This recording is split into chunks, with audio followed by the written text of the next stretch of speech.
දෙවිඩ තරුණයෝ ඔය තත්ත්වයට කැපීමක් කළි වෙලා 1,16,000ක හමුදාවකට විරුද්ධව බය නැතුව සටන් කරන්න. ඉන්දියානු හමුදාවේ ආපු 75,000ට විරුද්ධව LTT 2000ක් ෆයිට් කරේ.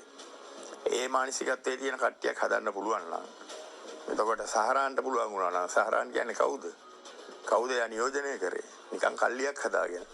එයාට එච්චර කැපකිරීමක් කරන්න පුළුවන් වුණා නම් දැන් දකුණේ තරුණයෝ කැපකිරීම කරේ නැද්ද?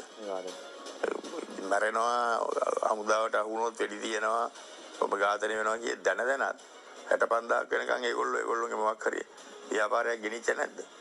ඒකන්ද ඒව ගැන එහෙම ගැරන්ටි දෙන්න බෑ. අව탁සීරු කරන්න හොඳ නැහැ. ඒවා වෙන්න පුළුවන්. ඒවා ධෛර්යමත් කරන්න පිරිස ඉන්නවනම් පිටිපස්සෙන් ලෝක දේශපාලනයේ වන්තර මිනිස්සු එහෙම ඉන්නවා.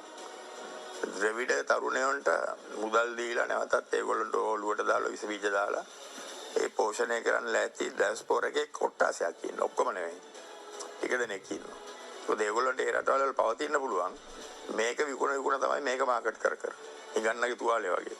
ඒකන්ද මේ විස බීජේ තියෙනවා.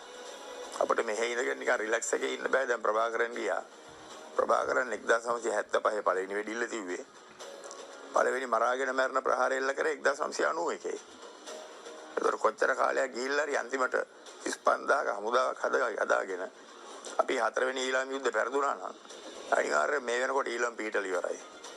කුඹරදුපුරේත් අල්ලලා පුත්තලමත් අල්ලලා පොළොන්නරුවත් අල්ලලා අර පැත්තෙන් දකුණේ හම්බන්තොට හරියට ඉතර ගිහිල්ලා ඒකන්ද මේවා අව탁සීරු කර හිටියොත් හැමදාම අපේ රටේ තියෙන ප්‍රශ්නයක් ඒක තමයි මේ රටට මම විශ්වාස කරන්නේ හරි නායකත්වයක් මේ රටේ ආවා කියලා කවදාවත් එමා වෙන්නේ නැති හින්දා තමයි ඒ නායකයෝ හිතන් හිටියේ ඒගොල්ලෝ වරකම් කරලා හැදිලා දේපල අරගෙන සල්ලි අරගෙන පරම්පරා හදාගෙන කාලා බීලා සැපසේ ඉන්නවා ජෙට් ගන්නවා ඔක්කොම සියලු දේවල් තියෙනවා ආරක්ෂාවට ඉන්නවා 2000යි වාහන 1500යි එහෙම ජීවත් වුණේ.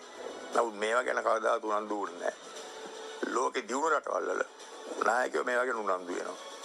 ඒ වුණාම තමයි අල්ලපුවත් ඉන්න මිනිහා වුණත් අල්ලපු රටේ ඉන්න මිනිහා වුණත් අපිට ගරු කරන්න පටන් ගන්නවා. අපි කියන්නේ ඒගොල්ලෝ හිතන්න පටන් ගන්නවා.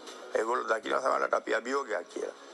අපේ මිනිස්සුන්ට ඕනේ නිකන් අතපාගෙන අල්ලපු රටේ නු පොඩ්ඩක් නිකා කාගෙන මොනවා හරි කරලා ෂේප් එකේ ඉඳලා ඒ නිවට මානසිකත්වය මම අනුමත කරන්නේ. විමාශ